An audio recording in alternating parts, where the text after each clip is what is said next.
Mastercraft on the beat. Go.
Igbo na diaspora, Igbo na entertainment, Igbo na government.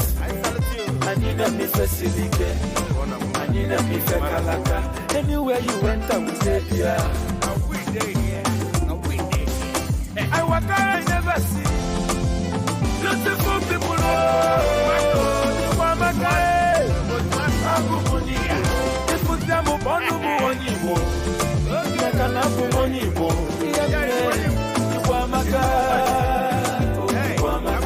If you see me, call me Onyibo. Makanapu Onyibo. Anywhere I enter, they call me Onyibo. Makanapu Onyibo. All over the world, they call me Onyibo. Makanapu Onyibo.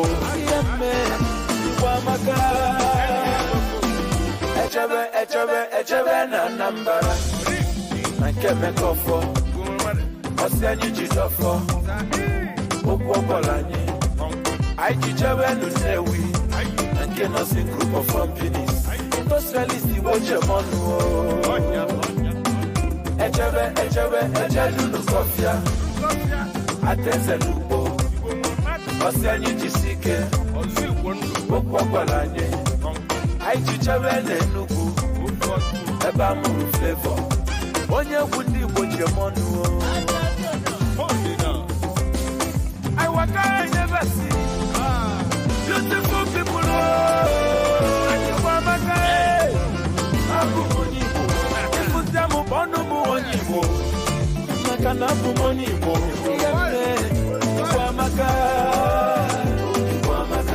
If you see me, call me Onyibo Makanapu Onyibo Anywhere I enter, they call me Onyibo Makanapu Onyibo all over the world, they call me Onyibo Makanapu Onyibo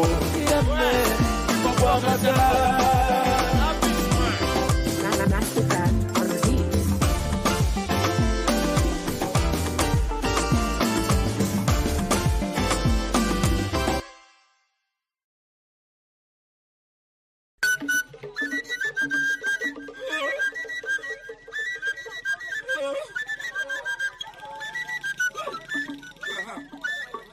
Mastercraft on the beat. Go.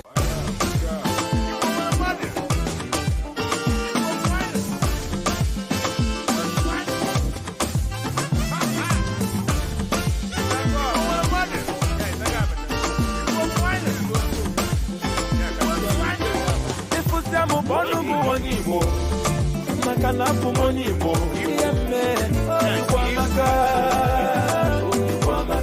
If you see me, call me Onyibo.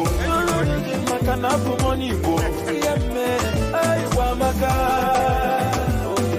Anywhere I enter, they call me Onyibo.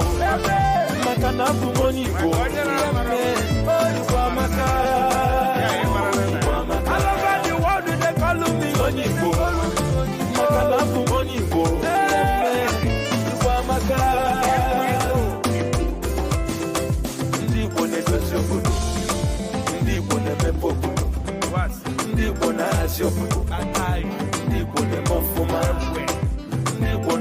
Lafia, Igbo na diaspora, Igbo na entertainment, Igbo na government, anyị na-emefe silike, anyị na-emefe kalaka. Anywhere you enter, we say yeah. I walk I never see beautiful people.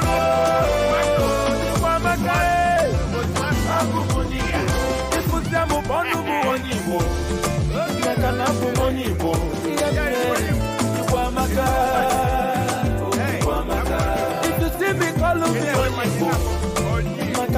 Onibo. Anywhere I enter, they call me Onibo.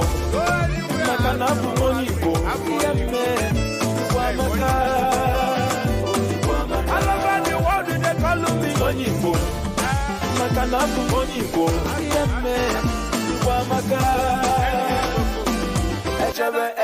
Echebe na Anambra na nke mekọfọ ọsị anyị ji dọfọ okwu ọbọla anyị jijewe n'Unewi na nke nọsi group of companies industrialist Igbo chemọnụ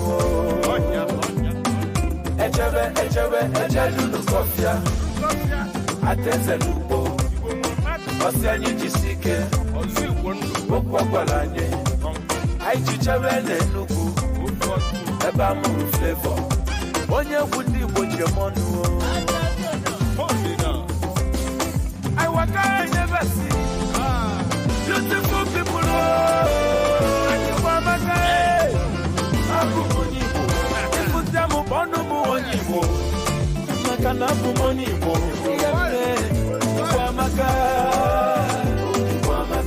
If you see me, call me Onibo.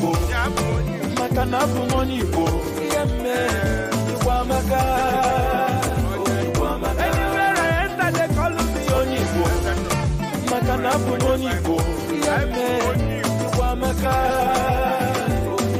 All over the world, they call me Onibo.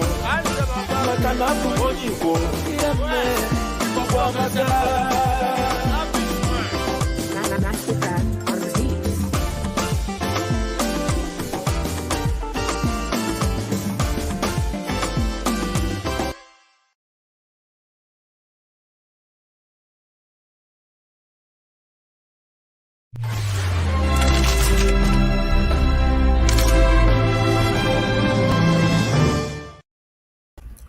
Hello, everybody. Welcome to our program today. I'm starting, but we have really not started because I have a special guest in the studio, or I'm expecting a special guest in the studio today. He hasn't been able to join us. I don't know why, but obviously it has to be technical issues. This is always a problem when you're trying to connect guests from Nigeria. I mean, it's not always that, but most of the times when we have a guest who is connecting from Nigeria, we have technical issues. So I'm still waiting for him to join. I spoke with him this morning and everything was okay. He tested the system and everything was good to go. But now I don't know what is going on, but I'm confident that he'll be able to join us.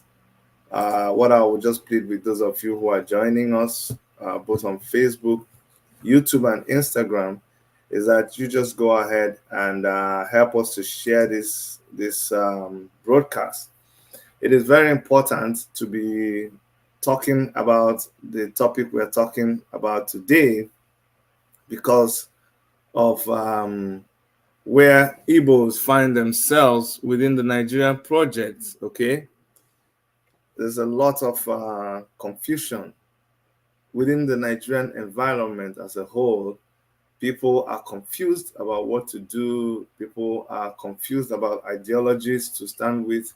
People are confused about the political atmosphere. Everything is just so muddled up. People that you once in the past took as your heroes, they've all betrayed everybody and they've gone ahead to do whatever they like. So people are disgruntled, people are confused, But then, especially for the Igbo people, there's been a lot of misconception out there. Igbos, they've been shouting about marginalization for so many years right now. But most dangerously now, there is an attempt to try to rewrite the history of the Igbos. And recently, there have been this article circulating all over the internet, which was purportedly written by a certain Professor Chibuike Ihechukwu. And it is important that we try to clear the air concerning that article, because a lot of people have posted that article over and over again. And for them, it is justification for what they've always believed, that it is Igbos that are the cause of their misfortune. It is Igbos that are the cause of the treatment they are receiving in Nigeria. But I won't want to let the cat out of the bag. I will wait for when the professor joins us so that we can ask him directly. We can look him straight in the face and ask him the question, did he really say what we are reading on the internet, or is it a concussion of some people whose motive towards the Igbos is both dangerous and hideous? We're going to find all that out. Like I said, help me share this video so that other people, even if you're watching it after this broadcast, please help me share the video. You can also cut the part where the professor is going to speak about this publication that's been making rounds, and we can use it to correct all those wrong impressions. So what I'm going to do right now is I'm going to put us on the hold, and while we enjoy Flavor's music, Igbo, while I go and make a call and find out what is happening with the prof. But please share this video, share this video, share this video, and I'll be back with you guys shortly to talk about this topic of understanding Igbos in the Nigerian project. I'll see you guys shortly.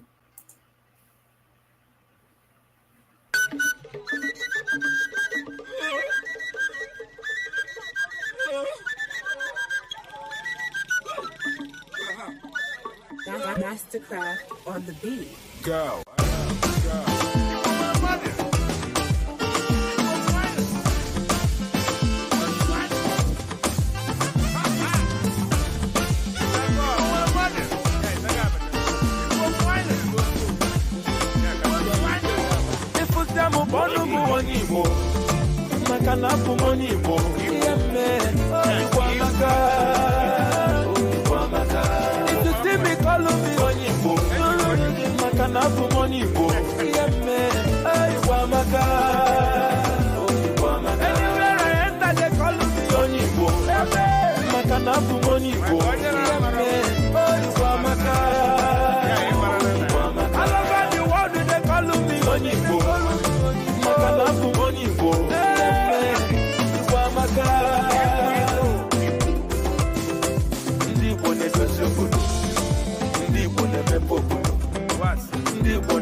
Igbo na diaspora, Igbo na entertainment, Igbo na government. Anyị na-eme facility, anyị na-eme kalaka. Anywhere you enter, we say here. I walk I never see beautiful people.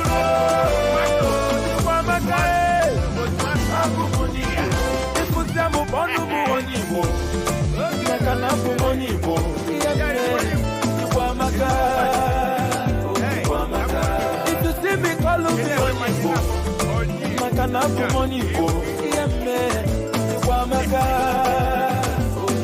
anywhere I enter, they call me Onibo.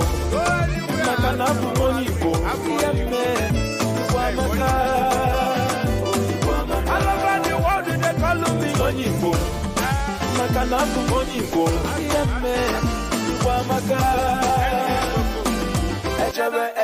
Echebe na nambara na keme kofo Osianyi jidofo Okwokolanye Aichichewe nunewi na kenosi group of companies industrialist Igbo Jemonu. Ejebe Lukofia. Ateze Lupo. Osianyi Jisike. Okwagwalanye. Aichichebe Nenugu. Eba Muru Flavor. Onye Wundi Igbo Jemonu. I never see beautiful people.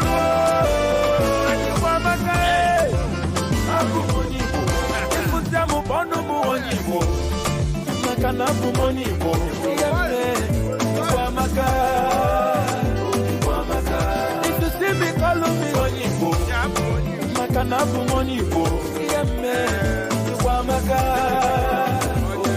Anywhere I enter, they call me Onyibo. Makanabu Onyibo. All over the world, they call me Onyibo. Makanabu Onyibo.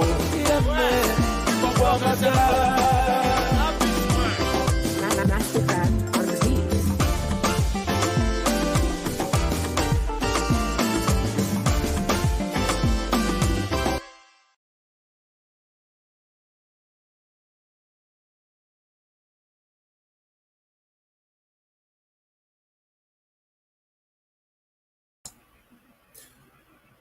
Okay, guys.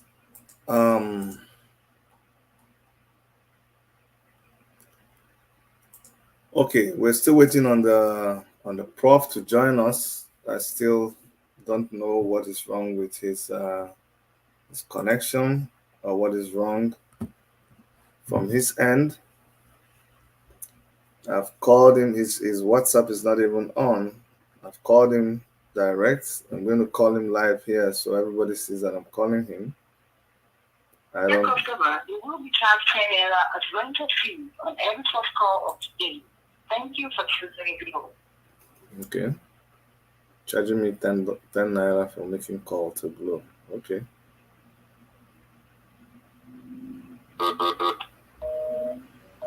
It just rings that he's busy.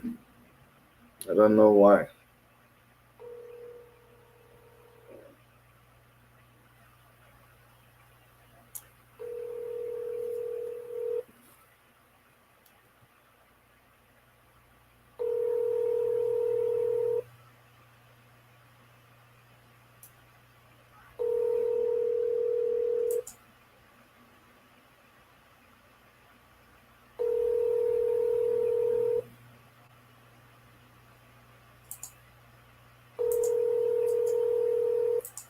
I'm still hoping that he will pick the call.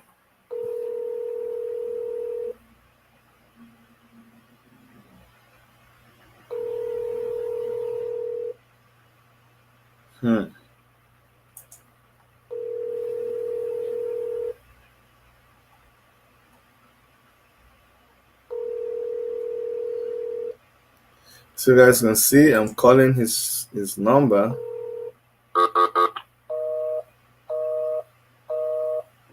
Says the line is busy. Actually, he told me they are at the house of former governor of Anambra State, Ezife, who passed on. So he said they are actually at his place with other Igbo dignitaries. They are keeping wait there. They've been there for a couple of days. They're going to be there for the next, I think, 10 days or 5 days or so. He will tell us when he comes. So I don't know whether that is affecting his ability to connect. I don't know. It is, it's quite disappointing, but what can you do? I just make effort to try to bring these people on. Sometimes it works, sometimes it doesn't work. But I can see his WhatsApp is on now. His WhatsApp is on. It shows his WhatsApp is on. Maybe he'll be able to connect. Let me see if he's going to be able to connect.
Guys, I don't know what is going on.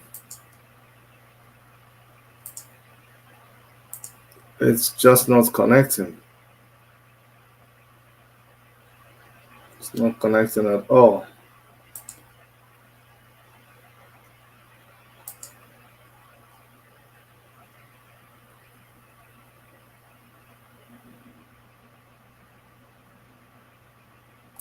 Please share this, and please be patient with us.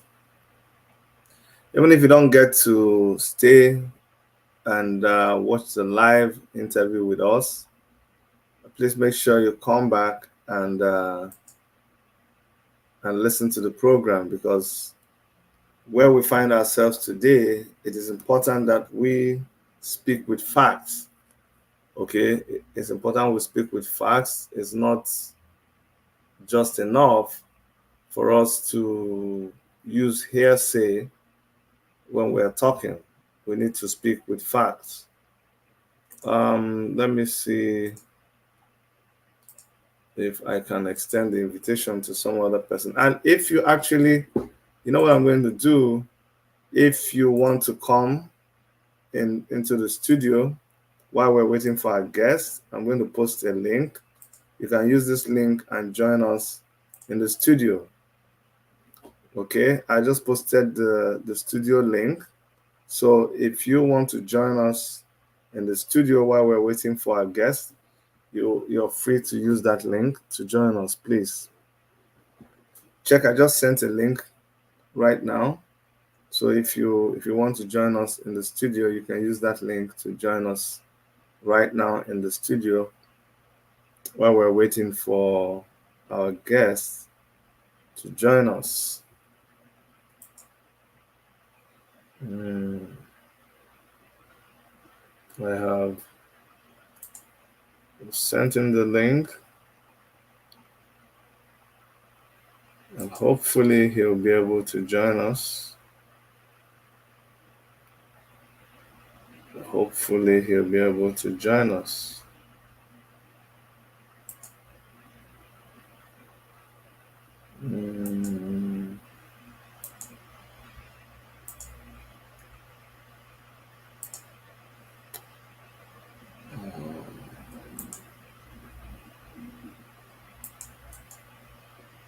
I'm also posting this on Facebook. I'm posting this on all our social media links. We know it's already there, but just to repost it, so if anyone is missing it, they'll be able to connect. But I'm really hoping that Prof will be able to join us, because this has created a lot of controversy everywhere. And some people are jumping up and down, saying, we told you it's Igbo people. Igbo people are the cause of their problem. We told you. But this will clear the air once and for all.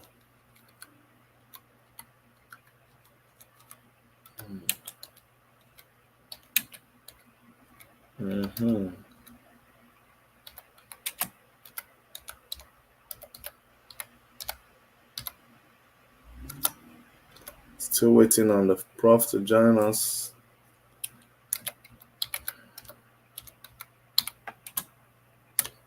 Texting him to let him know that people are waiting.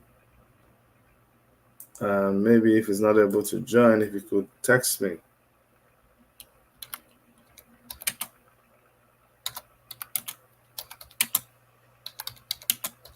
Are you experiencing?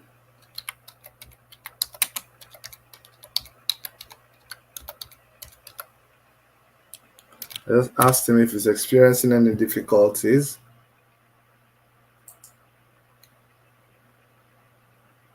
Those of you here, I really appreciate your waiting, but please indulge us and let us be able to at least know what is happening on his side. I've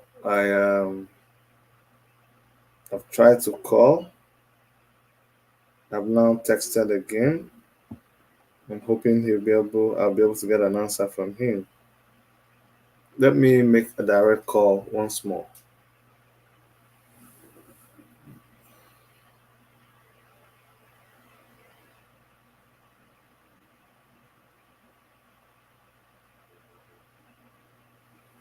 It just goes into like, I don't know. Looks like somebody is cutting the call.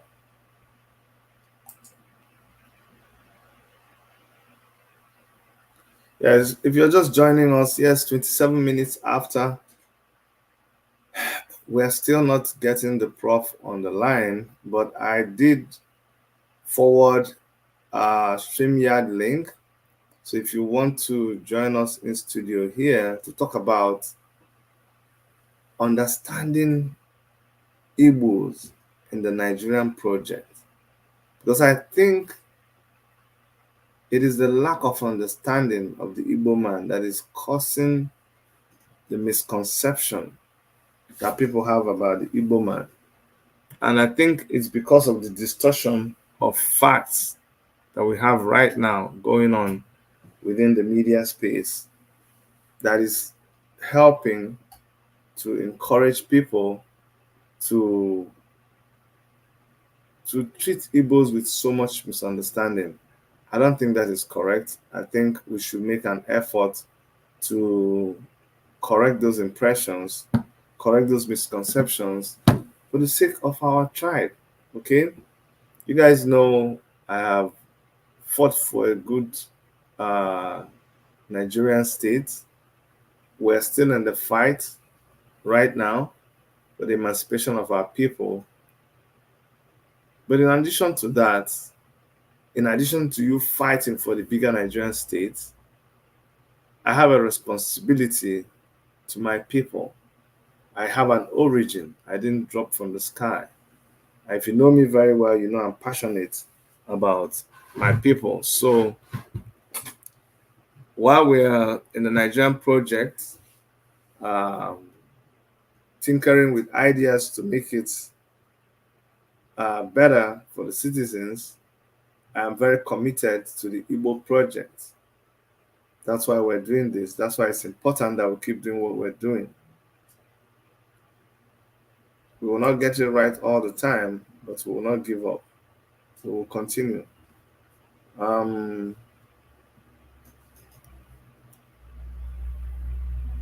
Prof is not able to get to me, and I don't know why. His WhatsApp is indicating that he is not even connected, not even on.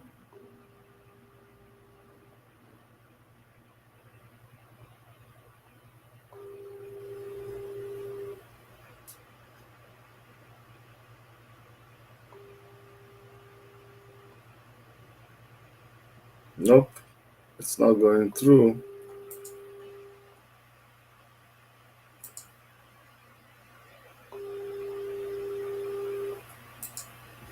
So what should we do? Tell me in the comment section, guys, what should we do?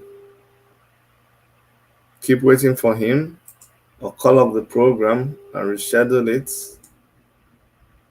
What should we do?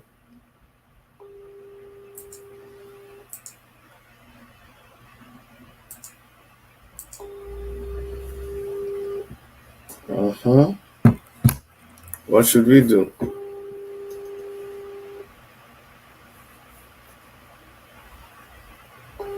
Maybe his battery is dead. There's no light for him to charge his phone. Maybe something like that. I'm going to call on the rector of his school and see if if he can get a hold on the prof.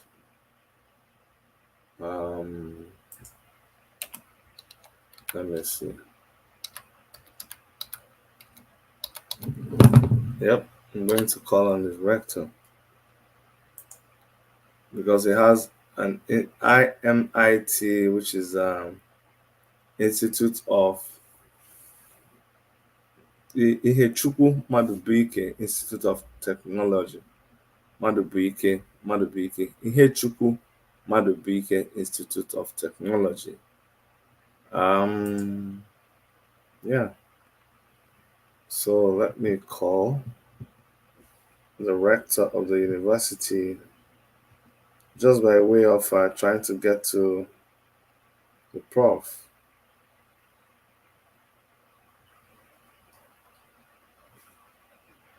Um, yes, so it's very far. Um, mhm, mhm, mhm. Okay.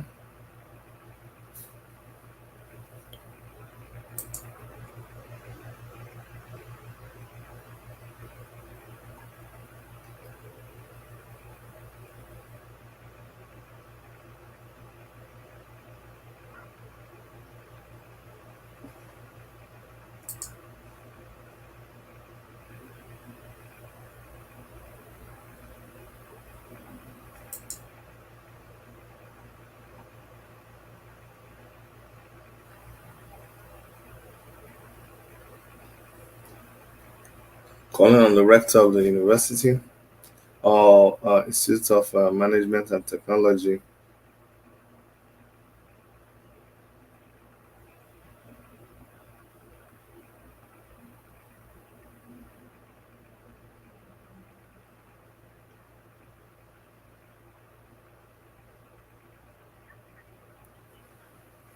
Oh, he says the customer is unavailable.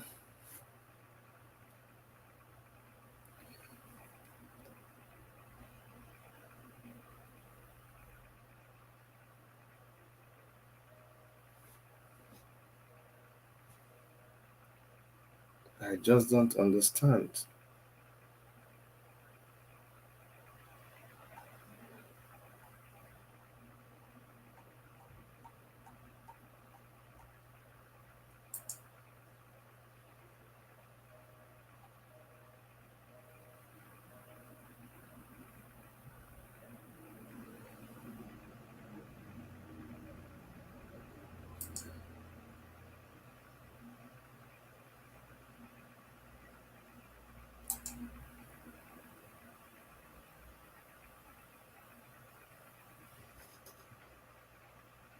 Guys, I don't know what we should do.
Okay, guys, I see the prof is trying to connect. I can see his profile. I don't have any image yet, so I'll just wait. Uh, I'll wait for him to come in. Maybe if I refresh this, we'll be able to have. Oh, he's gone off again. I think his signal was not strong enough. But he came into the studio a moment ago. So hopefully we'll be able to make the interview happen. I'm really, really hoping that we can make this happen, you know, so that we settle this issue once and for all.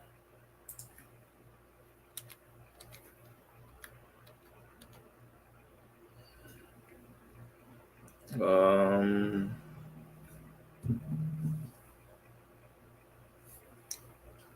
Hello, Prof.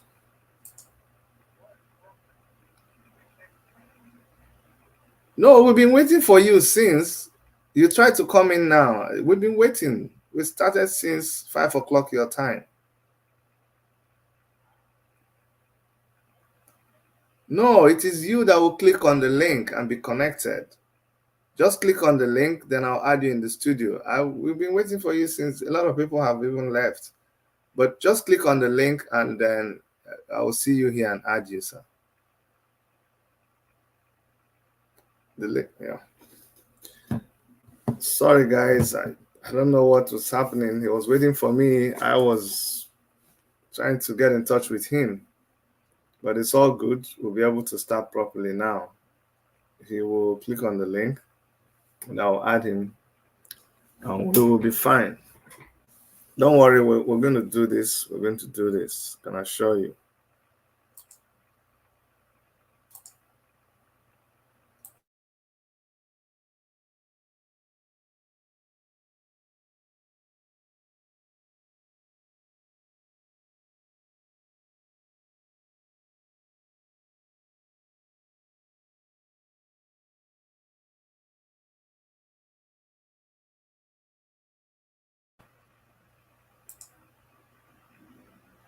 Okay, I'm trying to add him again now.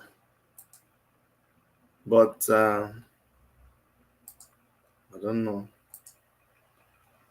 You see, he's trying to, his connection is poor.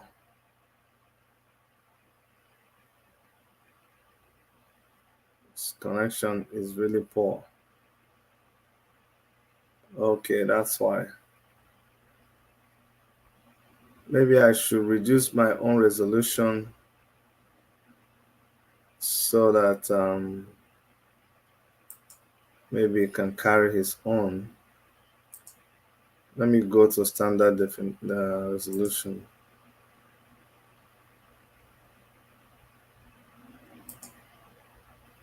Let me even lower my own.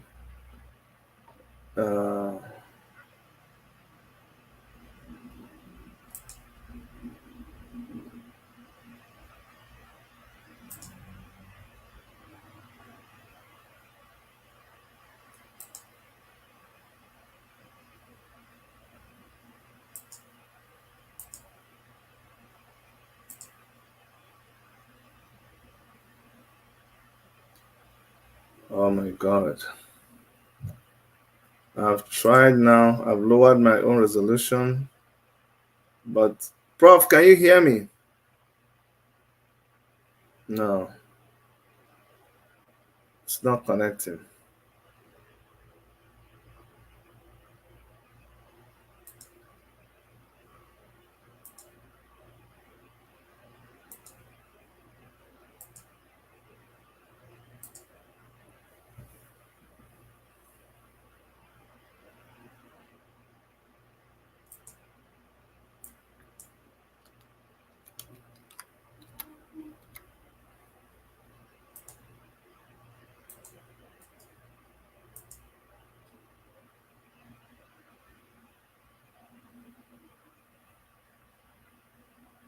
No, it is not connecting. You guys can see it is difficult for Prof to connect.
Someone says I have not started yet.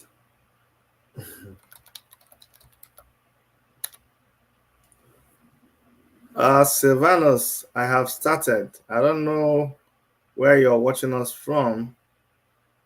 You're commenting from Facebook or from YouTube, I think. We've started. Just refresh your system.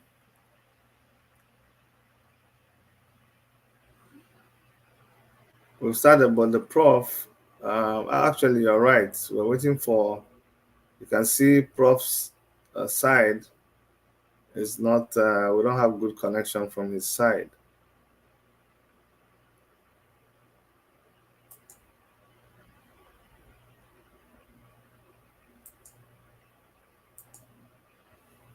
See how the thing is spinning round and round. That means it's not connecting.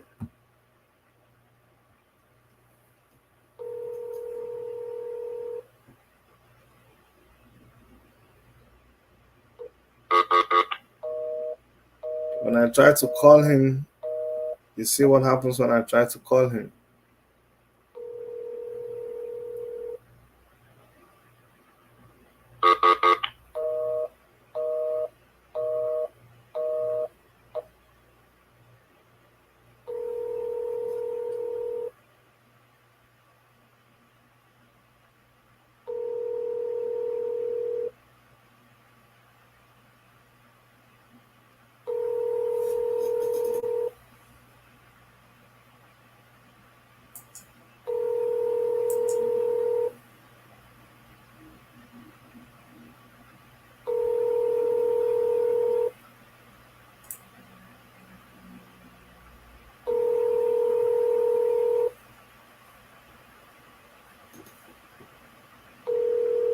The customer you are calling is unavailable at the moment. Please try again later. Okay, I have someone I'm going to bring in. Abarao here. Can you? Okay, he went off again.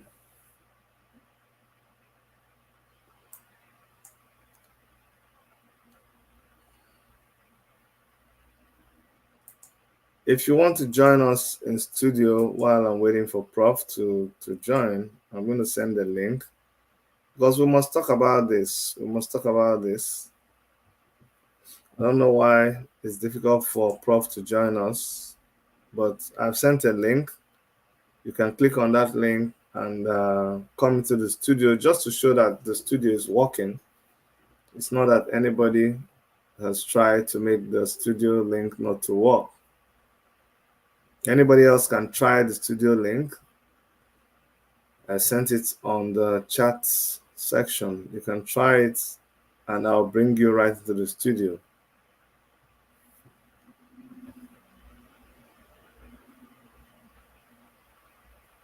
No matter where you're watching from right now, you can click on that link and it will bring you straight into the studio.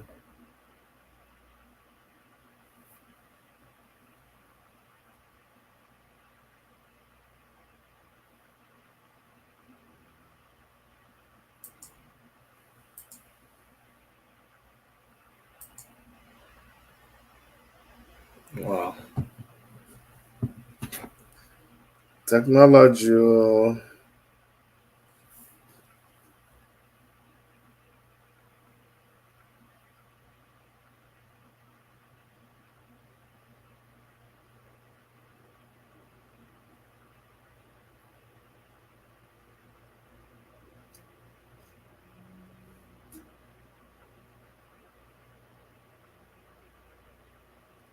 Hello, Prof. Can you hear me?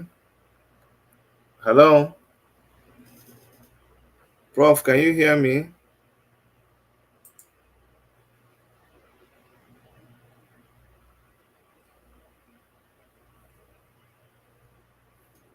Prof, can you unmute your mic and try to talk if you can hear me?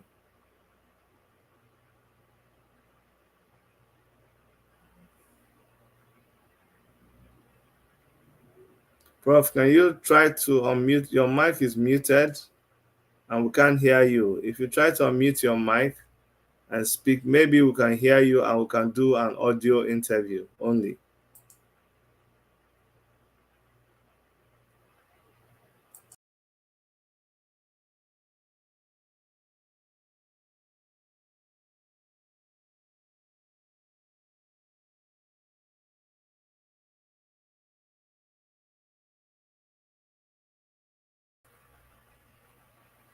Prof, can you hear me?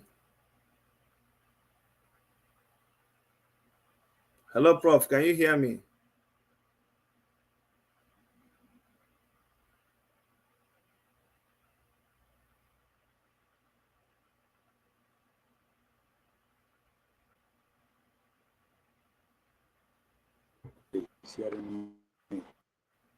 Hello, Prof, can you hear me? Okay. Hello? Now I can hear you. My granddaughter has come for my help. Okay. Wonderful. Okay. Yes, I can hear you now. I can see you too. Okay. Good. Good. Is there a light that can be on your face? I see the light is coming from the top.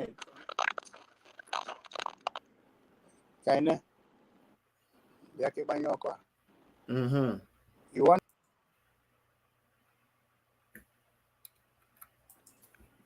want it on or on?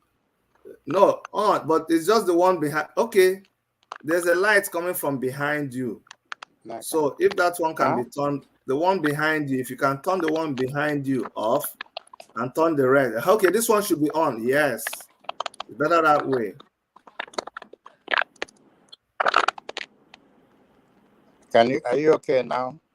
Maybe they should close the window, the curtain. Close the curtain behind you.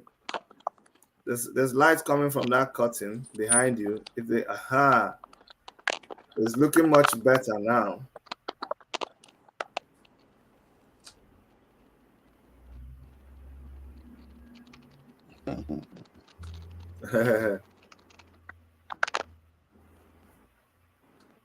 Anyways, maybe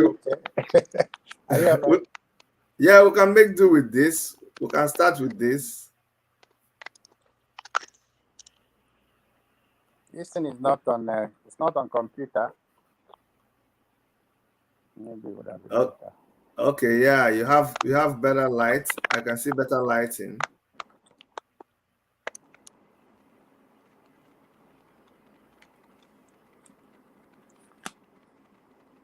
Okay, is there a way of keeping the phone steady? Can they keep the phone steady with something?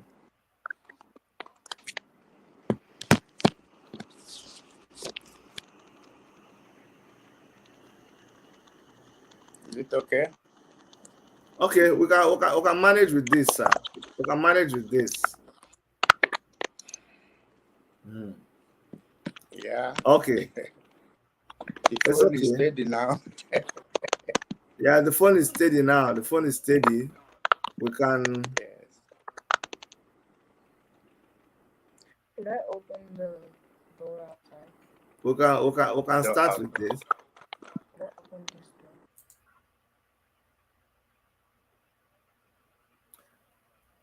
Okay, so guys, we have the prof in the studio now. We may be able to try to get the show on. So I'm going to bring him in, but let me go and start the program as we normally start, so that when it is recorded, or when you look at it again after recording, it will make some sense. So I'm just going to go back and play the music we normally play and come back and do everything proper. Okay, so don't go anywhere. We're going to start the program proper, and we will edit this so that you guys will enjoy it. Don't worry about anything. Okay.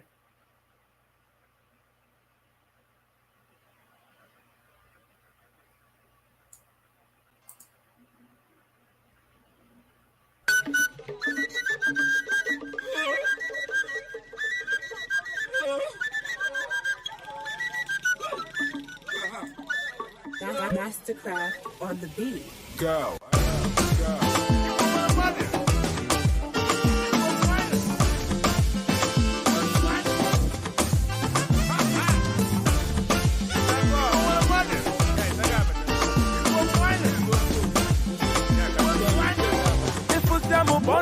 onye Igbo maka na abụ m onye Igbo ihe mme Igbo amaka Igbo amaka if you see me call me onye Igbo maka na abụ m onye Igbo ihe mme Igbo amaka Igbo amaka anywhere I enter they call me onye Igbo maka na abụ m onye Igbo ihe mme Igbo amaka.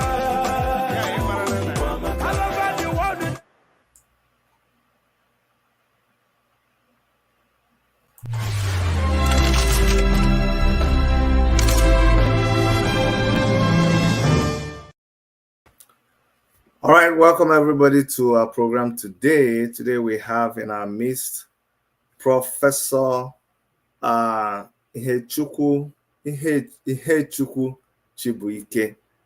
He's in our midst to have a heart-to-heart, one-on-one discussion about Igbos in the Nigerian project. So we entitled this our interview, Understanding Igbos within the Nigerian project. We've taken a lot of your time in preparing for this program, but good thing is that he is here. So without any further waste of your time, please welcome today in our studio, Professor Ihechukwu Madubuike. Prof, you're welcome, sir. Thank you very much. Yes, sir. It's a pleasure to have you here today, sir. The reason why I wanted you to be on our program today is because of where Igbos find themselves today. There's just so much happening. The whole atmosphere is muddled up politically, socially, and otherwise, historically too. So we're looking for direction. No, Igbos are looking for direction. We're looking for someone to set the record straight. So that is why it is good that we brought you here. But I'm going to start with the most burning issue on the fire right now amongst Igbos. Tell us how you feel. What is your opinion? What do you think about the yesterday's Supreme Court judgment concerning Mazi Nnamdi Kanu? Thank you very much, Shede. Every Igbo man anywhere should be concerned about a not very cheering situation of ndị Igbo anyị in Nigeria today.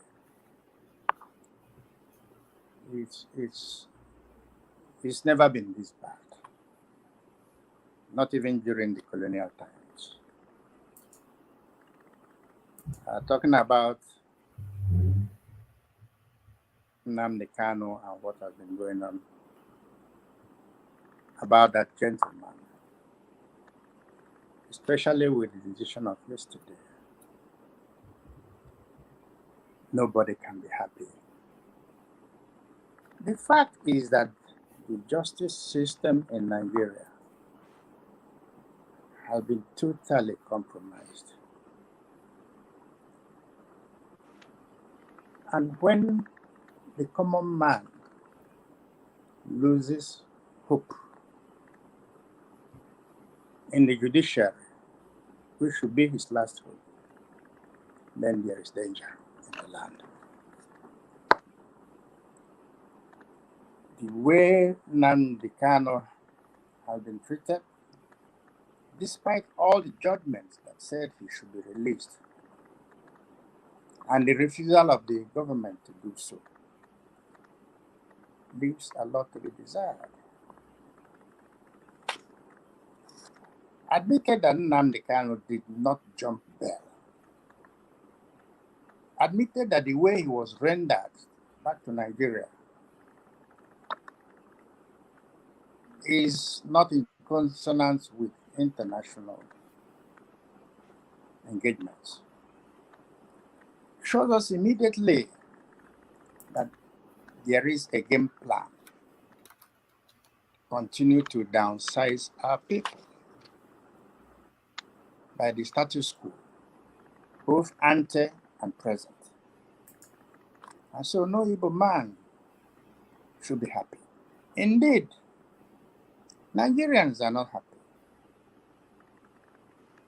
with our present judicial system. But there is nothing it appears we can do about it at present. Yet I counsel that we should not lose hope. Ndị Igbo si na onye ji mmadụ n'ala ji onwe ya. What is the way of describing the situation we are in? Pathetic as it is, we must continue to fight and struggle for self-comprehension and self-appreciation. Thank you, Prof.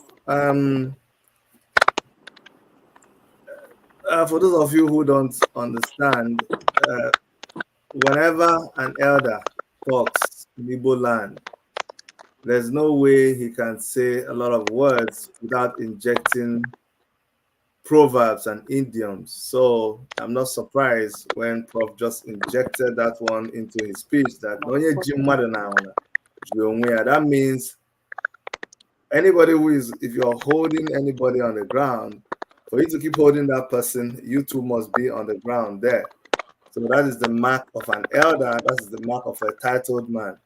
Prof, because before I got the aka. Chidi na chomoku ha ebuka ha na-etu m ebuka.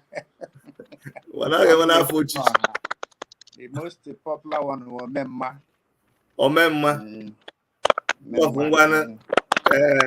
As it is customary, can't you know the Omemma?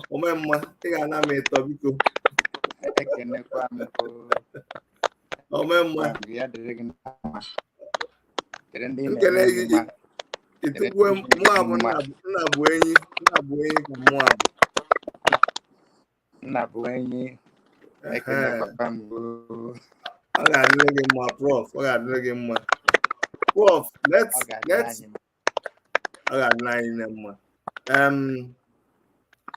let's go back and learn a little bit about you, because when people hear you talk, they will start wondering by which authority this person is speaking to us. Why should I listen to him? Let me do a little exercise of going back to ask, who is Professor Ihechukwu Chibuike? There's a crackling noise I'm hearing. I don't know if it's from here or from there. Not from here.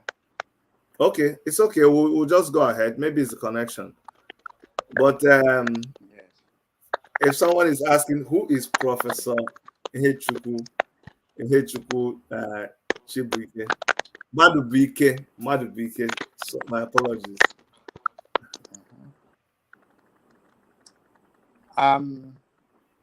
Professor Ihechukwu, Light of God, Madubuike, is an ordinary Nigerian, an Igbo patriot, who is ready to speak the truth to power any day about Igbo. My background, one of the places I schooled in is Canada, Quebec, on scholarship. And I'm also an American scholar. I visited America after I came back from America. I was sponsored by the United States of America Information Agency, because I had worked as a journalist. And so I was one of those people who came and visited the major newspaper.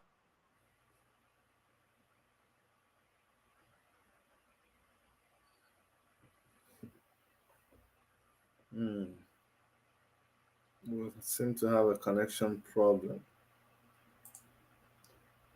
So, guys, we seem to have a connection problem. it is it's not surprising. The kind of infrastructure that you have back home is responsible for this. It is not reliable. It is not something you can count on. So sometimes when we talk about these things, people say we're making them up. But when you experience it firsthand, you will agree with me that it leaves a lot to be desired. He's obviously finding it difficult to have a steady network and to be able to communicate. He's totally dropped off the grid now, and what else can we do but to wait and hope that he's able to join us again? So that's what is happening now. I'm hoping that he's able to join us. So I'm just waiting to see. Okay, he's back. He's back.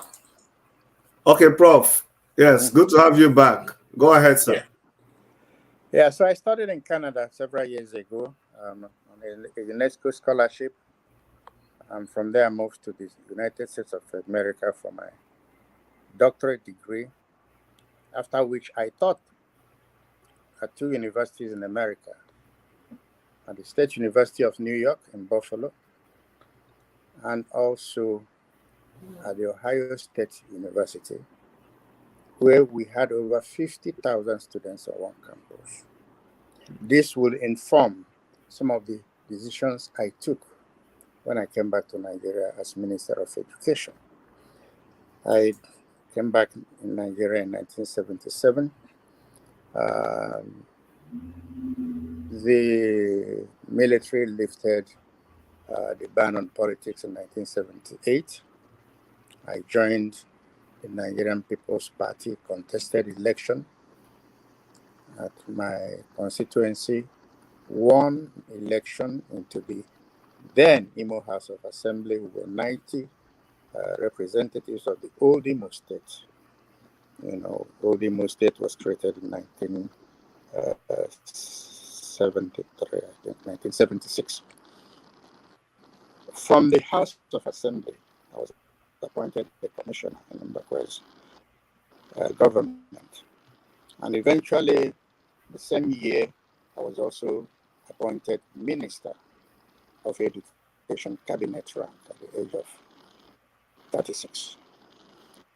And when the accord between Nigerian People's Party and the NPN broke, I resigned as a Minister of Education, despite the fact that Shagari refused to accept my resignation. I still left, went back to Imo State and became Commissioner for Finance, and until the military came back and took all of us to Kirikiri. That's an experience that many politicians these days don't have. After a year of interrogation and searches and so on and so forth, nothing criminal was found against me. I was released, and I came back to my old work. There was a new constitutional conference called, and I was one of those called to write a new constitution for Nigeria. That was in 1994 by General Abacha. From that conference, I was again appointed minister, at this time Minister of Health, under Abacha. And from there, again, when there was a reshuffle, I did not go back. And since then, I have been doing Citizens Watch, commenting on a number of things I've written. If you go to Google, you'll see some of my books. They're not less than 10 books, including the latest, which was published about 4 years ago and presented to the public. The title is I Also Served. I've written in Igbo, I've written in English, I've written, I'm a poet. And one of our compelling book, which I did with Chinwizu and Onwuchekwa Jeme, two prominent Igbo critics. One went to Columbia, and the other went to MIT, the other one went to Harvard. The title of that book, you can look at it, is Decolonization of African Literature. If you check it, it's a must read for all those. It was once judged the best literary criticism in African literature. So that's me, that's who I am. I took part in the Goodluck Jonathan Constitutional Conference in 2014, where we arrived at very many issues. If that constitution had been implemented, we probably would not have been here where we are today. We criticize that constitution because it's not the people's constitution. The military changed, rewrote what we presented to government, and every day the National Assembly has been tinkering with those recommendations. Well, it is easy to do few things. In that constitution, we recommended an additional state for the Southeast to equalize all the states in the country. We went further than that and said, if every state has if every zone has 7 states, then there'll be peace. And more power should be devolved to the sub-nationals, who will now pay a certain kind of rentage to the center, which will become less overbearing and less powerful. That was part of our recommendation. And that is the worm, the terrible worm that is still inside Nigeria and destroying it from within. Lack of financial responsibility of the states and lack of autonomy of processing how we live at the various state levels. That has not been done. And that's a serious challenge, a serious problem. I'm a critic, a literary critic. I'm also a social activist and a critic too. I try to speak my mind on various subjects that interest me.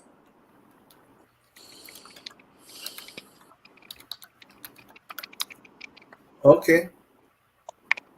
I think you have in a nutshell given us an in-depth knowledge of who you are. I mean, we can understand who you are from your brief remarks. But let me come down to the Igbos. Tell us, give us, paint a picture for us who the Igbo man, I don't want to say was, but for convenience sake, let me use what the Igbo man or who the Igbo man was before and who the Igbo man has become now. How, paint a picture of the Igbo man in years past.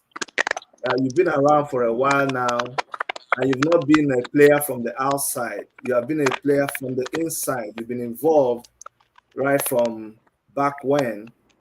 Can you paint a picture for us of who the Igbo man was and what the Igbo man has become in today's Nigeria? Well, the Igbo man is still the Igbo man. Okay? Circumstances might have changed, but his DNA hasn't changed. He is a go-getter. He still goes and gets. He is a fighter. He is hardworking. He is resourceful, probably one of the most resourceful persons in Africa. The late Henry Kissinger, a centurion who passed away last week, once described the Igbos as wandering Jews of Africa, cosmopolitan, hardworking, fearless, but highly resented by his compatriots. That's how he described the Igbos during the war. In a memo he sent to Nixon in 1969, he got it right, fairly right.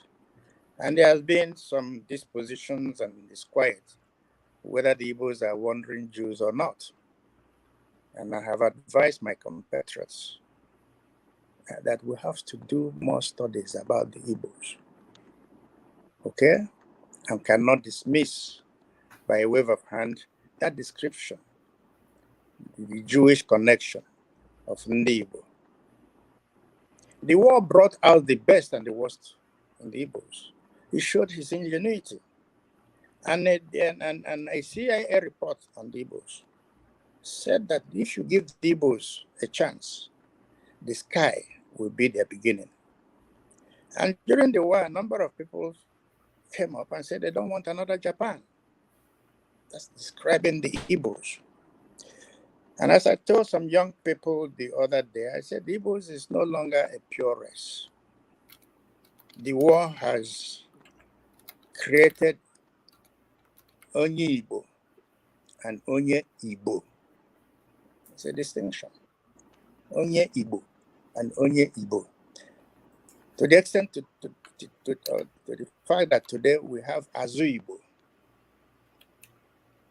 which are characteristics of the Igbos that don't behave anymore like we used to behave in 1953.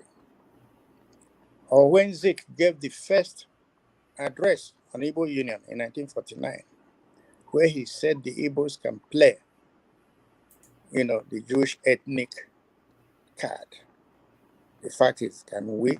And when he said that, many politicians described the Igbos as a master race, especially the Action Group, and resented it.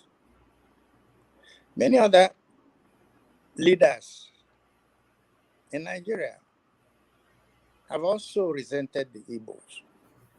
The premier of the then Northern Nigeria in 1962 or so gave a crisp, I don't know how to describe, but said he will never, that the Igbos are the type of people whom, when you bring them to a group or wherever they are, they want to dominate.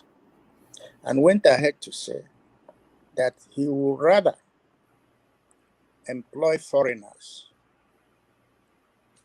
white people, for instance, than give permanent positions to the Igbos. That's kind of perception that has led to gradual and systemic reduction of the Igbo power in Nigeria, which also led to a war that many has wrongly characterized as an Igbo war. In 1966, misguided coup d'etat. It wasn't an Igbo coup. Many people from other parts of Nigeria took part in that coup. And many recently, because of our positions in arguing that case, that Igbos could not have conducted the coup against themselves, in which no less a person than the revered Honorable Dr. Nnamdi Ezike was the head of state. Okay? And another Igbo was very high in command, Aguiyi, in the hierarchy of powers. So that coup was conducted not to put the Igbo, make Igbo a master race, but to restore justice to the Yorubas with the clamping into jail of Chief Obafemi Awolowo, who was again released by Aguiyi, contrary to what some historians are writing about. So since after the war, because of systemic, mind the word, systemic oppression, the Igbos have not been able to work at full throttle. After the war, despite the mantra of no victor, no vanquished, okay, Nigeria went ahead to show that they vanquished the Igbos. First of all, giving them paltry 20 pounds after the war. Secondly, giving them 5 states where they gave other 6 states, and so on and so forth. And also making it impossible for them to have the requisite and appropriate number of local governments they should have. So in the parliament now, the Igbos are unnecessarily a minority, not paying attention to their demographic number that should give them more states, more local government, simply to make them a minority. That's in general the situation in Igbo land today. And so we have had some Quizlings who want to be politically correct at all times, not minding what the larger majority is going through. It has also led to the emergence of people like organizations like MASOB, Movement for the Survival or Sovereignty of Biafra, which we have tried to also intervene with their leadership. And lately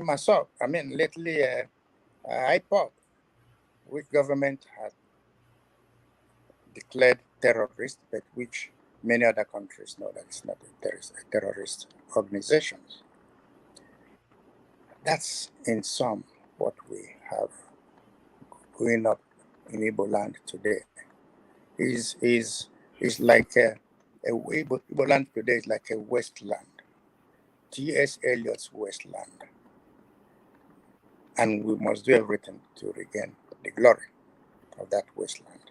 We still have people in Igbo land who are millionaires, who are writers, who are doing their own in Hollywood and Nollywood, in football, and so on and so forth. I'm coming up with a book that will come out next year. It's called Igbos Unbound. Ake Buchawa. That's the title. And I can announce it to you now. Thank you so much, Prof. We're gonna be looking out for that book when it comes out. We'll be following closely. I'll be able to advertise it on our channels. It is obvious listening to you, and like I already know that you've been around, you've been there, done that. Thank you for also confirming what I know and what a lot of people have said, even right here on this channel when I interviewed, as God will have it, through Ogilisi Igbo, Rojeni of Fobosi. We just thought that it's time we start interviewing some of our heroes before they check out, and we're able to interview Nwobosi on this channel, and he gave us, an eyewitness account of the events of the Civil War, and we're also able to interview Madubuike Amechi, and his account is what you just collaborated right now in your speech, and that also gladdens my heart. What I would want to move on to is, having heard you speak, it almost lets the cat out of the bag. But notwithstanding, I want to bring to the notice of our viewers, and which you already know, I want to bring their notice to a publication which has been going around. Now, this publication, I saw it on a web on a group that I belong, a WhatsApp group that I belong. I'm going to share my screen so people can see it. And you can see here it says Igbo breaking news. It says Nigerians seek to understand everything they think is hidden. I don't want to believe this, but it is written by an Igbo professor, Prof. Ihechukwu Madubuike. And it says, this is not about propaganda, not about Muslim, nor Christian, real truth, history, and simply the past reason why Hausa, Yoruba, Edo, and Niger Delta man will not trust an Igbo man at the center. Now, and it went on and on and on, just a long script here, and it's supposed to be something that you wrote. Now, I'm sure that you have seen this because you also published a rebuttal. But I want, for the record, now that we have a chance to be talking to you one-on-one, to ask you, Prof, did you script or publish any article with the title, as they've claimed, Nigerians seek to understand everything they think is hidden, or history and the past reason why Hausa and other tribes cannot trust an Igbo man? Did you write this, sir? No, Chide. From what I've told you, you can surmise that I couldn't have written such a drivel nonsense that cannot come from a pen of a mind like this that I have just explained to you. All right, so I saw it, and people drew my attention. Some people who knew me had already said, this cannot be Professor Madubuike. And I did not write anything like that. It's jaundiced. It's written by internet rats, identity thieves. Let them come up with their name. I challenge them to come. Let's debate. That's not written by me, Ihechukwu Madubuike. And there, as I said, there are no two Ihechukwu Madubukes in this world. I'm the only one. And I'm saying it categorically. I didn't write it. They are identity thieves. All right? I know how many people they have done that with. They did it with Wole Soyinka, and he cried foul. These are Igbo traducers. Once there is an election and there's something coming up, that's the first time I saw it. They begin to write what they like about Igbo. You don't kick a dead horse. There's a reason why they are doing that. They're afraid of the position of Igbo. Igbo didn't, as I said before I even said it, the 1966 coup was not an Igbo coup. It was a coup by Igbos. Never met and said go and kill anybody.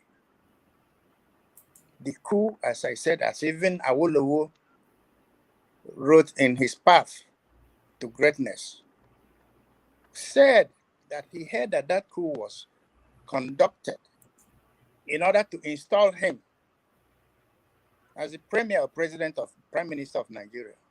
It's on record. So the Igbos could not have conducted the 1966 coup to install Awolowo, whose position they know. They might have done so because they were young majors. But to say that I wrote that, I did not write anything like what you are talking about. No. Azikiwe never refused to be prime minister in Nigeria. I knew him. He made me minister. And he told me a few things. Zik made me minister because I campaigned for him after my own campaign in 1979. So I know him very well. I cannot denigrate my own people. Because denigrating my people is denigrating me. So they're identity thieves. I have nothing to do with them. Thank you very much, Prof. At least viewers and everybody out there, it's clear now. You can see and you can hear it from the Prof himself. That is actually one of the driving force, one of the motivations for me to go and seek out Prof. And he graciously honored my invitation to come and speak to us on our channel. But you see, I'm so glad that from trying to clear that air, we are able to win one of the most one of the hot brains in Igbo land, and it's going to open the door to so many other things in the future. Now, Prof, let me move us a little bit to the Biafran issue, the Biafran struggle amongst Igbo people. I know when you mention Biafra, it's not just the Igbo man, but as it has to do with the Igbo man, let's talk about the Biafran struggle. Some people think it's a misguided ambition. Some people think the route is not attainable. Some people think it is anti-state and it's a crime against the Nigerian state for anybody to want to desire the state of Biafra. What is your stand on Biafra? And you already told us about Nnamdi Kanu, but what is your stand concerning the Biafran struggle? Well, let's go back to history. In Canada that you are today, there was a war of independence. After the defeat of the Quebecois, the French, at the Battle of Abraham around 1840 something, that population is still not at ease as things are in Canada where you live. In America in 1776, there was an American War of Independence. Reason and rationalism have led to a situation where America today is independent and anybody can achieve his dreams. We fought a war, Igbo fought a war, not of blame, but Hajogu. There was an Owerri conference where decisions were taken by gentlemen and officers of the army that there will be no war or armed conflict to settle the coup. A Ghanaian called them to a conference and they said, okay, decision, called the Owerri conference. And sometimes too, when they came back from Ghana, they reneged on the terms of that agreement and took a kinetic position, which led to the war. Fine, so we fought a war and we lost. And as I said earlier, it was declared no victor, no vanquished. And so we decided that we in Igbo land, we want Biafra of the mind, not a Biafra where we're going to go for armed struggles. Those things that we were able to achieve in 30 years, 30 months, holding Nigeria at the jugular, we can still do it without going to war. But Nigeria has made it difficult through systemic wars against us. Okay? No people, as I said, will take lightly going to a second war. And we have advised our young people, we can fight this war through economic empowerment and enrichment of our people. Let's develop our land. Whether you call it Biafra or you don't call it Biafra, let's utilize the resources we have. Those resources, which are our hidden talents, can make us great again. That's my position. And I have preached that to the younger ones. I said, fine. Nnamdi Kanu wasn't there when the war was fought. But the Biafran War was one of the wars, along with the Vietnamese War, that was televised. So younger ones can now come up and see the kwashiorkor that hit our people, and see that we are still the very reason why we went to war have not drastically reduced. But I tell Nigerians, I tell the younger ones, be careful. We are not doing so badly. We have with 20 pounds produced so many millionaires today. All right? Even though our millions may be outside, bring those millions back to Igbo land. Okay. Stop what they have called Japan, keep on running away. If you run away, who will develop that place for you? Okay, Prof. The Chinese, the Germans were defeated during the war. Okay? Yep. The road not taken in Nigeria is that there was no Marshall Plan. And I asked Ihechukwu, why?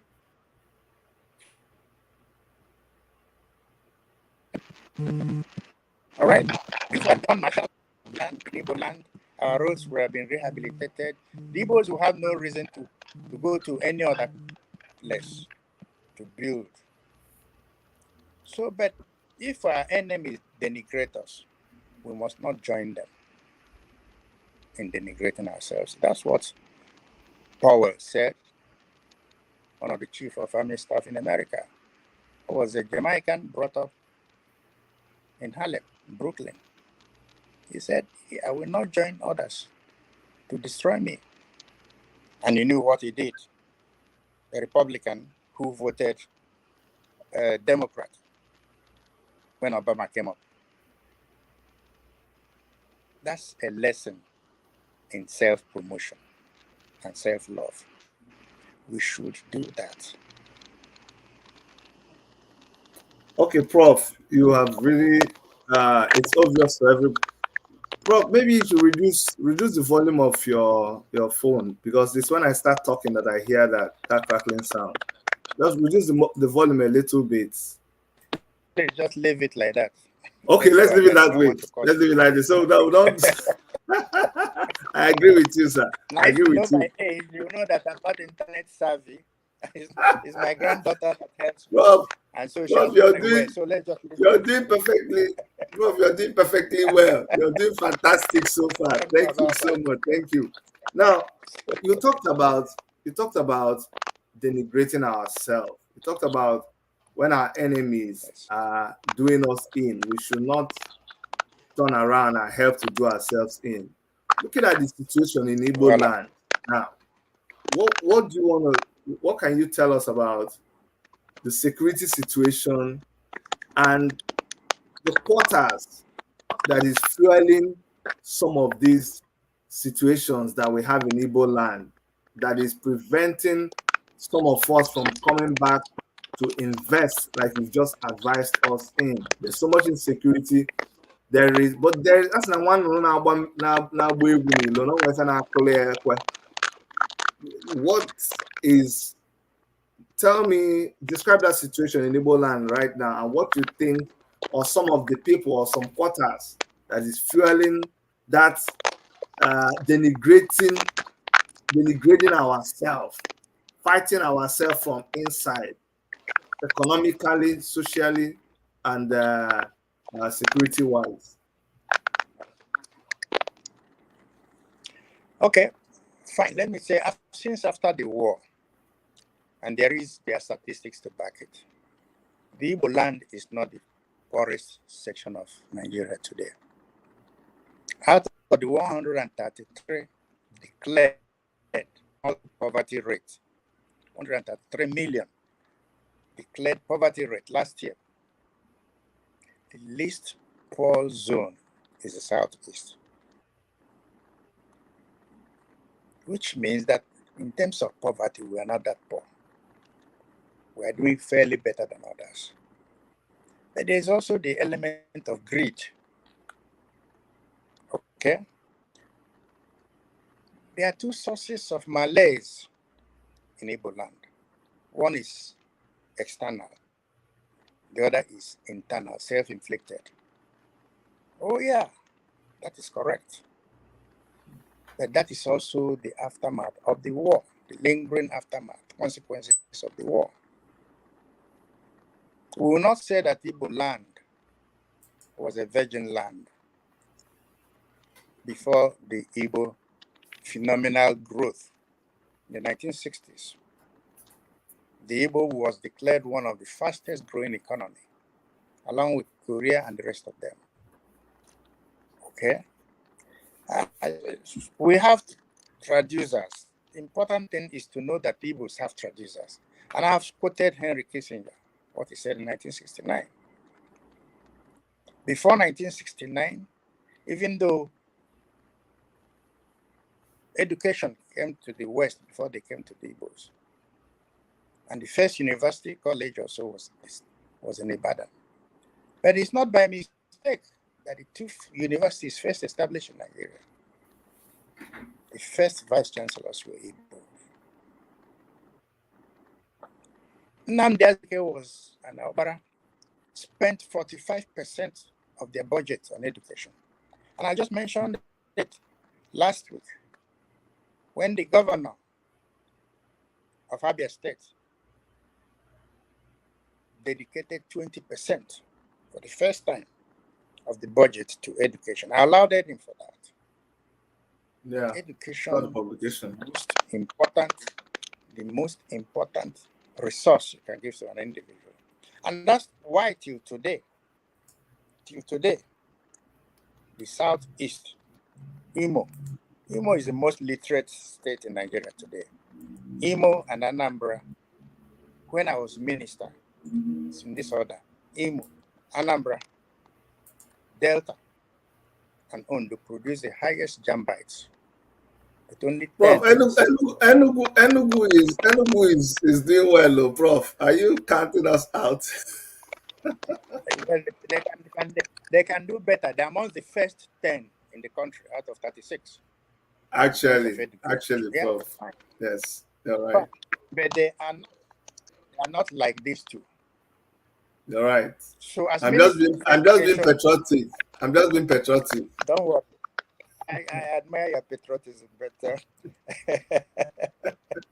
good novels cannot be written without inspiration and aspiration. That's true.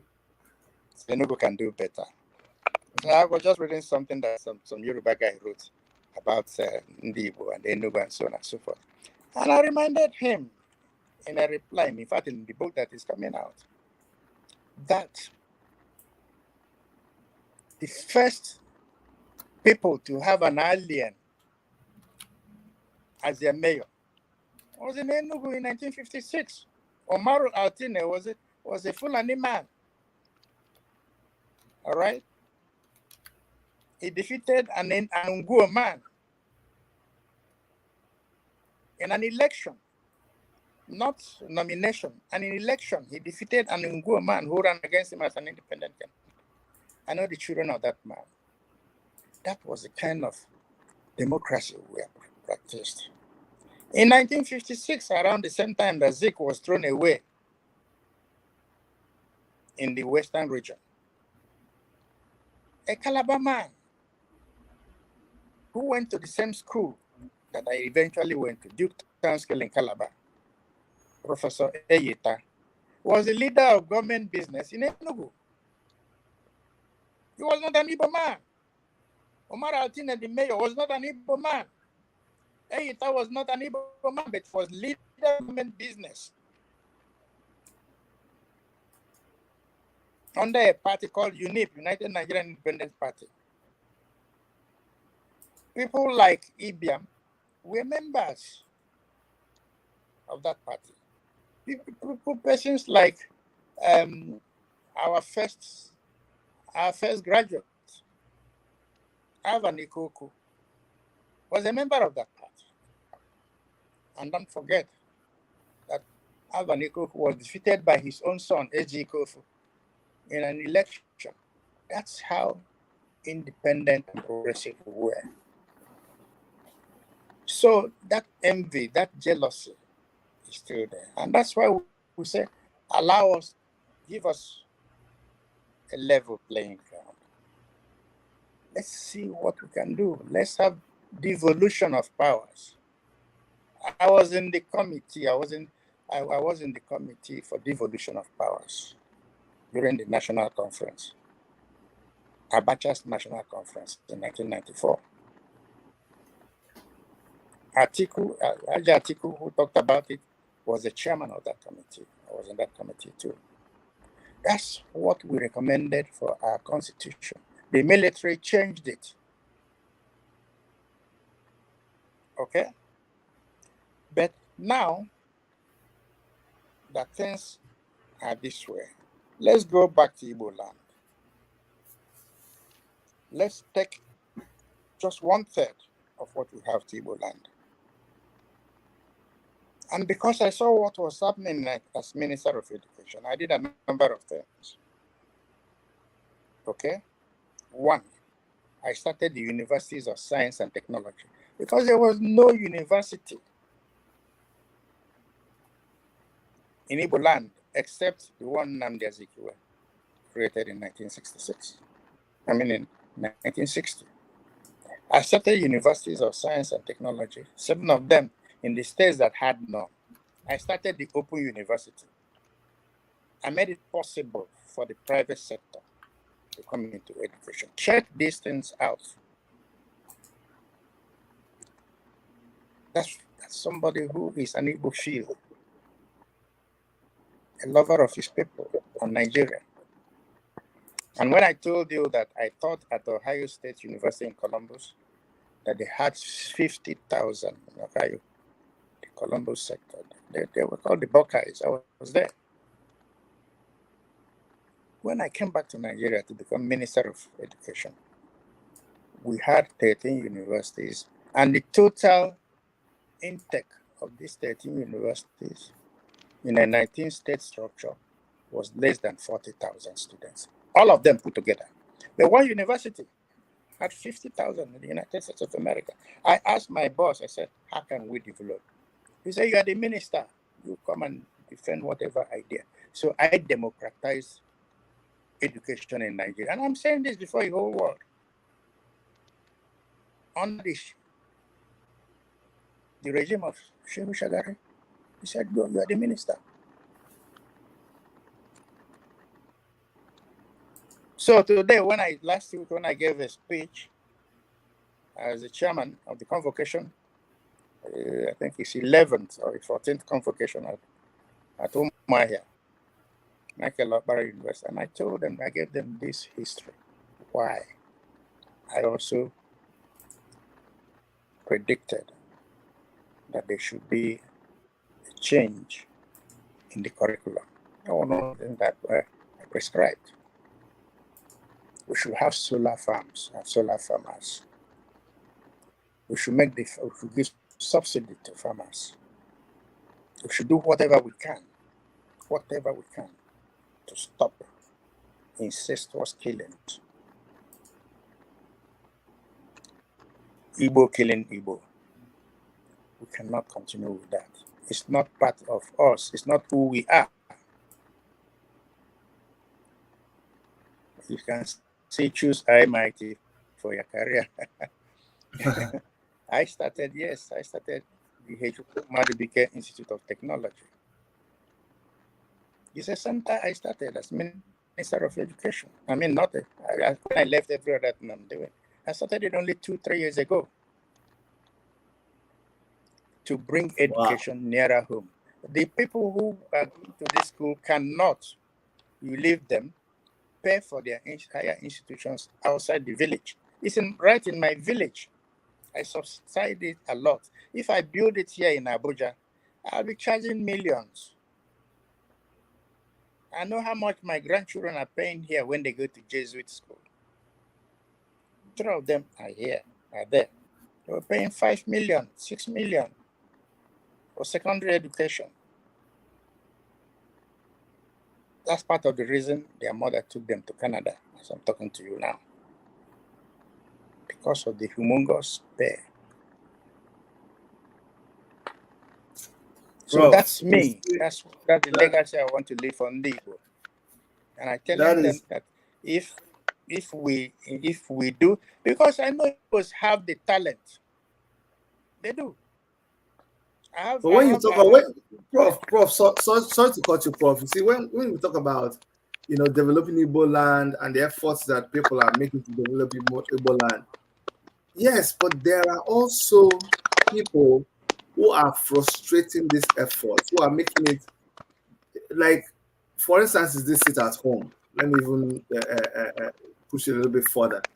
When you continue to have things like this sit at home and there are people fueling it, in my opinion, but that's just my opinion, there's no way it's going to attract development in Igbo land. So what do you have to say about the sit at home and people who keep fueling such activities that are it is anti progress of our people? Definitely, there are people who are good. There are people who are bad everywhere. They're in every society. The important thing is never, first of all, never be neutral. You can't drive any car when you're neutral. Am I wrong? You're right. So you must fight the status quo. Because what the status quo is doing is to avoid progress and attract people of, there are evil people everywhere, and attract them to their camp. And there are many of them. That's what I'm saying. I told you that there's no need to be always politically correct. Oh, okay, they will say, I have done this, let me join them. But you know what they're doing? It's wrong. You say, you know what they are doing? It's wrong. You say, okay, I will join them. If you can beat them, join them. No, that's not how to develop. Even if you are the only one in the opposition camp and you are making sense, continue. One day, other people will join you and it makes sense. Remember that in Quebec, where I studied, Ronald Levesque and the rest of them were opposed to Trudeau. Trudeau decided to join the federal group. He didn't find it easy. It didn't stop Quebec from asking for independence. It didn't stop them. And at the moment, there was a time they won. They won through a simple majority in the referendum. But they did not push for separation. They wanted economic independence. But they were allowed to express their views, their options. That's why we're human beings. We must be allowed to express our views. And the other time we're talking about Ohaneze, and I told you, no, I'm not making a common cause with the president of Ohaneze. We cannot all be speaking with one voice. That's the problem with what Ohaneze. So if you capture Ohaneze, whatever you say, the rest of us will agree. It's not that way in Yoruba land. Yoruba has a Fenifere. They have Yoruba Elders Forum. It's not that way in the North. The North has a Arewa Consultative Assembly. They have the Northern Elders Forum. So why are we afraid to have a second story? Okay. Nobody is doing that to us but ourselves. I'm going to, sorry that I'm cutting you, I don't want to lose my line of thought now. You talked about Ohaneze Igbo, and you talked about not being neutral. For someone like me, I don't support the weekly sit at home that Simon Ekpa sits down in Finland and gives orders. And he has even gone ahead to constitute a government, and he does all those shenanigans. I've always opposed it from day one. I'm not neutral about it. Everybody that follows me knows my stand on it. But let's just leave the matter where it is. As now I watch also, I go on mine. Right now, it may look like some of us who are opposed to it we are not making sense, but finally, we'll be able to talk about it the day that it is expedient to talk about it. But you just spoke about Ohaneze. I know the new leader of Ohaneze is Chief Emmanuel Iwanyanwu. Now, let me ask you, by virtue of the fact that you said it is not good to be neutral, and you welcome other groupings within our tribe amongst the Igbos. Are you a member of Ohaneze, or do you belong to any other school of thought, or are you proposing anyone? I'm going to be upfront and direct in asking you this question. You're upfront and direct, no problem. You have a right with that. I can be neutral. Okay? That's part of the reason I'm talking to you. I like to speak truth to power. Okay? If I were neutral, I would not accept this interview. And I think I've said so many things that can show you that I'm not neutral. I've given you examples. There's no way I can be neutral. Definitely. Because I've seen the world. I've seen that God bless me to, and I didn't get any degree of mine in Nigeria. One of the schools I went to is in Paris, Sorbonne. That's where the French train their intellectuals. They interrogate things. The French is good in interrogating things. That's what is happening in Quebec, interrogating things. And that's why their economy is very robust. French-Canadian economy is very robust. Okay? There's the second French city in the world is Montreal. It's the largest French city in the world. Parlez-vous français? Oui, je parle français très bien. Et vous? Ah, small. So, with this type of exposure, I cannot be quiet when I see evil. I can tell you how many universities I've been through. Abroad.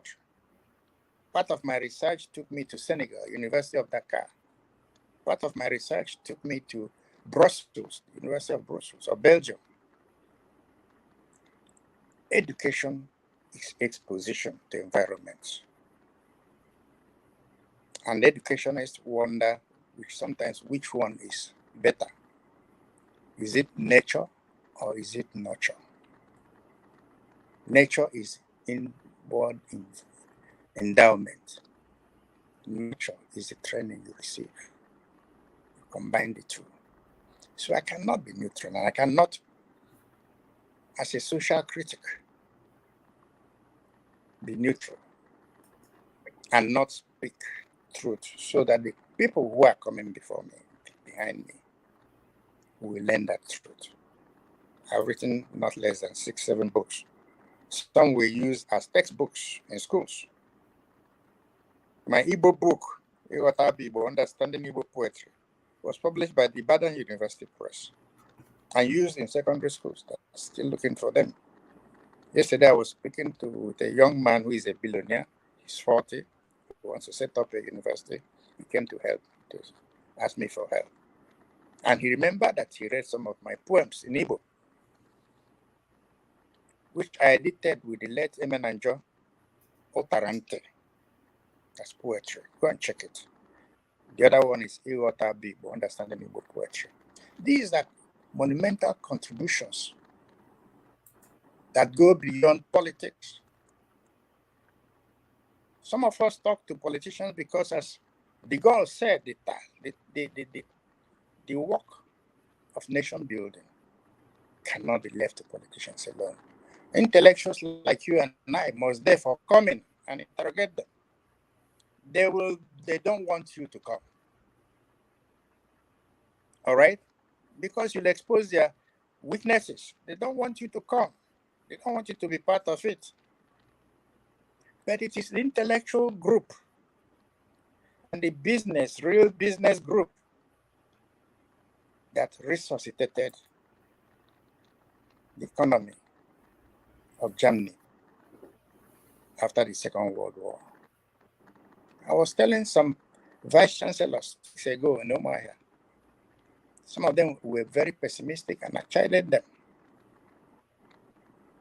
Every year in the US, the Igbo Studies Association hosts a seminar under the platform. I invite somebody to give a speech, keynote speech, under the platform of Ihechukwu Madubuike lecture series.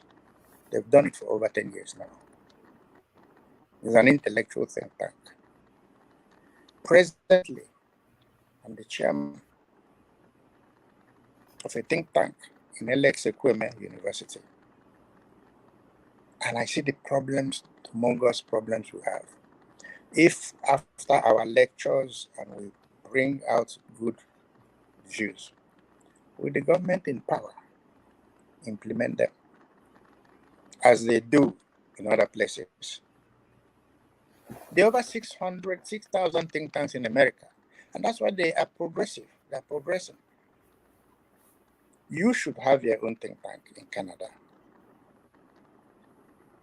and keep sending them. One day we have a good governor in Abia State today.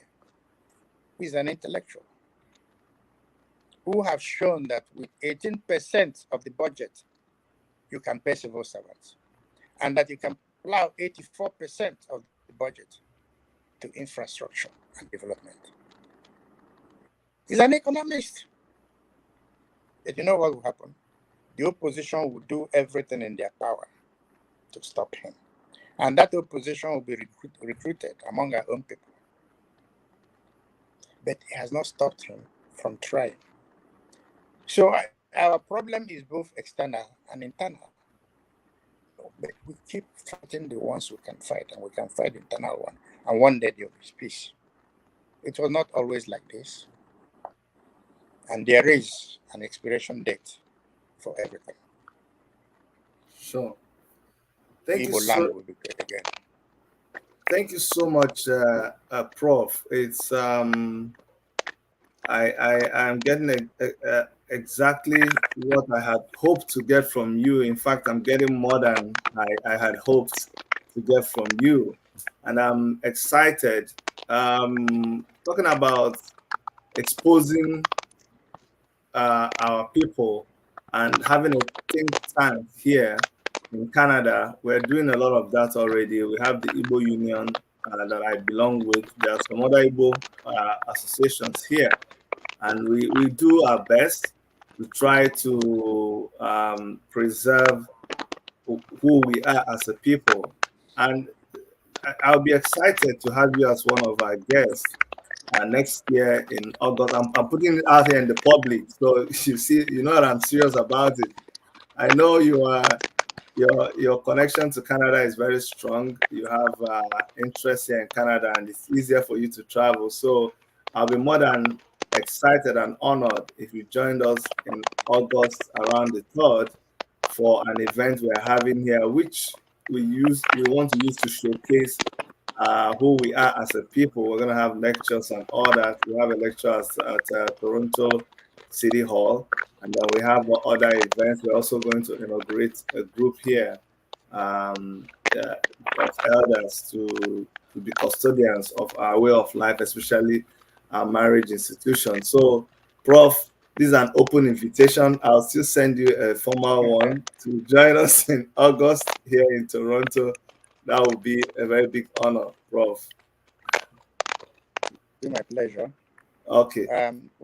During the war, we used to have meetings in Toronto.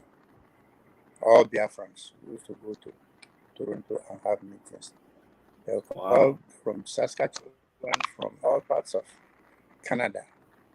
Our meeting place used to be Toronto. some of the Wow. halls that you mentioned. Wow. You know?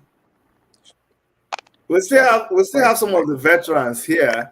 People like Amechi, people like um ah, their names are escaping my memory, but a lot of them are here. They still come around when we're having events, and they still advise us. We keep a very close talk with that's them. right. So yeah, we do a lot. Prof, I'm so very, very honored and grateful that you made yourself available to us. And when I listen to people like you, it gives me a little glimmer of hope, because someone like me, I'm consumed with frustration. I've been in this struggle. I even on the Nigerian level, I'm with the Take It Back movement and Revolution Now. But then I've worked closely with IPOB, Mazinam Kano, and I am very passionate about the struggle. But when you look in the horizon and you see the pushback from the government, and especially the pushback and the sabotage from our own people, it demoralizes you and it makes you very frustrated. But I'm glad that we have people like you to give us hope and to let us know that you will stand by us as we try to keep the film going. Final word of you must not be frustrated. That is what the enemy plans for you. yeah. A young man, I'm to you now, a young man who struggled to go to school and got his PhD, came to me on Wednesday and told me he showed me a plan of the university he wants to build. And he has connections with Tesla. And he has been given enough land in a new park in Ab, mapped out by the governor of the state. And he told me one thing. He said, "Do you know how many millionaires we have in Aba as we talk?" He's not talking of Newe. He said, Aba, despite what has happened, those people have never left Aba, despite what is happening. But they are the millionaires. They hold money. There are many of them like that. There are many of them like that all over the place. It's with little planning now. We're planning a major market, something like a new town, where everybody that wants to buy a shop in Nigeria will be part of it, and it will be very well protected. The mayhem at Lobanta has been dismantled by. You need just a good leader. They will try to mess him up, but you need one that can stand the test of time. A leader who will not lie. A leader who the laws of office will not attract. A man of his people. We can have it. We can have it, not by being frustrated. No, by refusing to be frustrated, by continuously doing something like you are doing now. We are already contributing through the spread of knowledge. Because, as I told you, knowledge is the most powerful resource we can give to people. And Igbo have made it a moral issue. Let me tell you, before Awolowo started his free education, Igbos were already leading in every aspect of education. What he did was a catch-up program. That's what he did. Many people don't know that it was a catch-up program. And they haven't caught up even now. It's just that because of the disruptions, the dystopianism that is moving around, even so among some of our educated people who are not really intellectuals, that we seem to be going around. moving backwards. As I said, I know why I started Open University of Nigeria. And today it is the largest university in the country. I started it because I moved around when I became minister, cabinet rank. I went to London. Out of every 4 graduates you meet, one is a graduate of the Open University.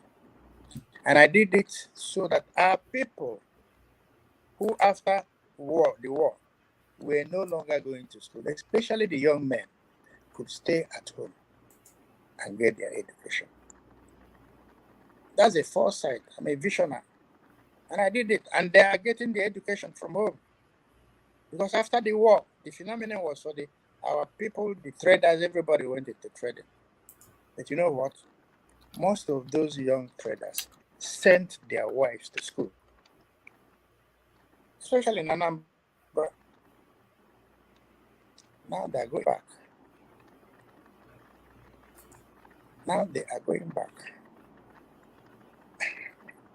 If I don't tell you, nobody will tell you. Alex Ekweme told me that if you are given a trumpet, you must blow it. Otherwise, nobody will blow it for you. Awesome. Read my book. I also said, see if you can get a copy. It's published. It's printed by one man called Professor Chima Korea. What's the name of the book, sir? I also serve. I also serve. Yes. Okay. That's my autobiography. Okay. I'm going to look for it. Is it on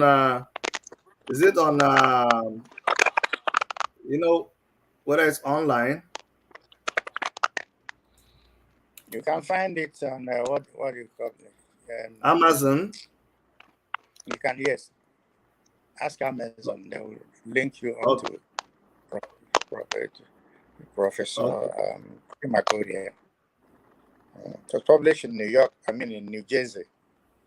Okay, I think it's a memoir of things nearly forgotten. Voila. Okay. I found it. I'm